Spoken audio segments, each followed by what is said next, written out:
Transferring your membership between Whop accounts isn't directly supported through an automated process. However, you can manage your memberships by canceling the subscription on your current account and repurchasing it on the desired account.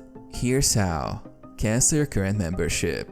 Log in. Access your current Whop account. Navigate to subscriptions. Go to the billing and subscriptions section. Cancel subscription. Find a membership you wish to transfer and select the option to cancel it. This will prevent future billing.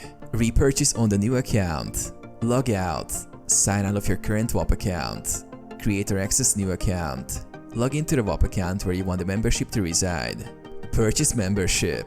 Navigate to the desired membership page and complete the purchase process. Access loss. Canceling your subscription may result in immediate loss of access to associated services, such as Discord roles or content. Ensure you understand the implications before proceeding. Billing cycles.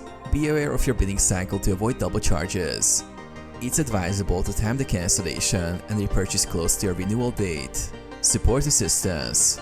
If you encounter issues or need assistance, consider reaching out to Whop support for guidance.